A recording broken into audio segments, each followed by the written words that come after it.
Okay, so my name is Sharon Lim, and this summer I was at Pioneer Juvenile Correctional Center, which is under Department of Juvenile Justice. And I want to start with this pen.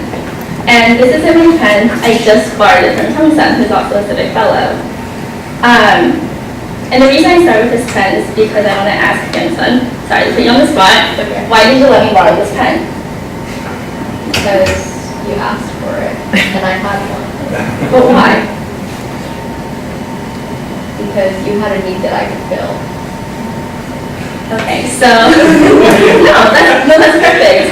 When we think about, and I think Cassie just borrowed a pen from me a few minutes ago, and when we think about a pen, we think about something that we write with, and something that is an everyday object, and when someone needs it in class, at work, you give it to them because what is this? You can buy it again, and if someone takes it, you can buy it again.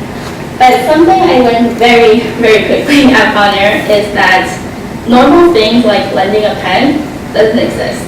And what we consider normal and what we consider everyday is not what we take for assumption.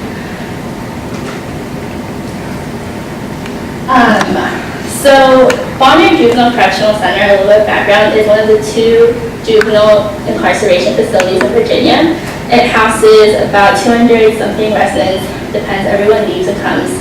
And kids can be as young as 11, and they can stay as up to 21 years old. Their crimes really range from misdemeanors to felonies.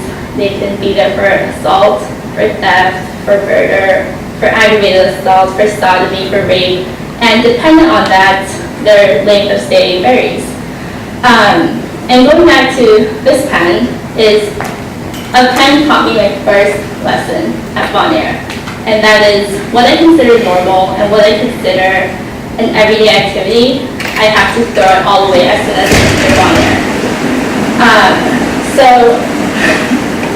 when I first went to Pioneer, it was my very first day. I remember this vividly. I was sitting at the desk, and the resident came up to me and he said, "Who are you? What are you doing?" Because when I'm young, obviously I'm solicited, they can tell I'm not an adult, I'm not staff.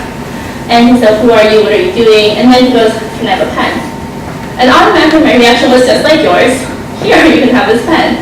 And then he started smirking at me and he started laughing. And that made me think twice of, okay, if you're laughing at me, obviously something isn't right here. And I put the pen back. I didn't give it to him. And he walks away. And I asked a staff member later, I told him about the situation. I said, "Hey, like this happened, I'm not really sure why he laughed, did I do something wrong?" Because when someone laughs at you, you think, what's going on, something's off. And he told me, or maybe perhaps one of you will know, why aren't pens allowed up on air? Like what would be a reason? Yes? Yeah, that's what exactly I thought. I thought maybe, not all of the kids in Bonner are violent. Not all of them are there for violent crimes, but some of them are. Some of them, a select few are there for very scary crimes. And that's what I thought. Like, you can take the tip and jab someone in the neck or jab someone in the head and cause serious damage. But what it was that they used the ink in these pens to create homemade tattoos, inside tattoos. And when I give a pen to a resident, that creates a relationship between him and I because I gave him something that I didn't give anyone else. And that is dangerous, especially for a young female like myself at Pioneer. So that was my first lesson at Pioneer, the very first day. Went in and it was just, okay, everything I know, everything that I've been taught by my parents, by society, by teachers, I need to throw away. So my second lesson was the importance of proximity. And after this incident, I began to kind of be scared of the kids because before it was, yes, I know they're incarcerated, but they're just kids. So like, what can they do to me? There's guards around. But about 3 weeks in, I was shadowing a behavioral special therapist, and we had about 8 therapists, and I was shadowing one of them, and what they do is they make sure that the students' mental health, or the residents' mental health is as good as it can be in a facility like this. And it was my first time entering a pod, and a pod is the residents' their living area. So in the movies you see like this open space with chairs and desks, and then you see the cells around the pods. And that's exactly what it was. And in order to enter these pods, you have to go through 2 double doors that central office controls. And when we got through the first door, and the therapist I was with, Ms. Fire, she turned to me and said, "Don't look up. Don't make eye contact. Don't look up. When you hear noise, don't look in that direction." And I was really confused because I was kind of saying, like, it sounds quiet. And as soon as we entered, because she's also a younger woman, and as soon as we entered, there was just this like banging just coming from all the doors. And of course, meeting me, I looked up and I didn't listen. I kind of looked up and I was like, oh, like, this is one scary, and 2, it's interesting because when we see things that we haven't been exposed to, or for myself, I thought it was interesting. There's doors, cells, little faces peering at me, but the noise was something that I've never heard before. And this is that. But for a lot of ladies, when you walk by and there are men on the streets, sometimes people will holler and sometimes people will whistle. But this was aggressive. And I knew they were behind cells, but it was to the point where I felt like they could actually come to me. And I knew they could. I knew there were guards, I knew there were laws. But the banging, and it wasn't every resident. Not every resident was at their door banging. But because the space echoes, it felt like every resident was just banging on their door. And we went through all the pods, and every single time, there were 2 female pods, but even in the female pods, it was the same banging. And it's not because, I don't think it's a lust thing, I think it's more of an attention thing, of just wanting someone's attention, and wanting someone news attention. And I remember going through this all day, every single pod, without exception, this banging and this yelling, and it wasn't even anything coherent, it was just like, ah, and you can just hear it, you're uncomfortable, but it was okay because I was with the guards, and I was with Ms. Fire, who said, it'll be okay. And at the end of the day, I left, and I sat in my car for about 15 minutes and just sat there, and I could hear my dad's voice in my head saying, don't drive when you're upset. So I sat in my car, and I tried to internalize what had happened that day. Because you would think when you talk to a resident about him being suicidal, or talking to a resident about his cousin being killed, that would be the thing that sticks in my mind. And it does stick in my mind of when Ms. Fire would ask, why did you punch a window? And he would say, because my cousin died. But from that day, what I remember is the banging, and maybe it's because it felt personal to me, but the banging. And I sat in my car, going through my options. 1, I could leave Bonnier and not go back. 2, I could go back to Bonnier and work in an office.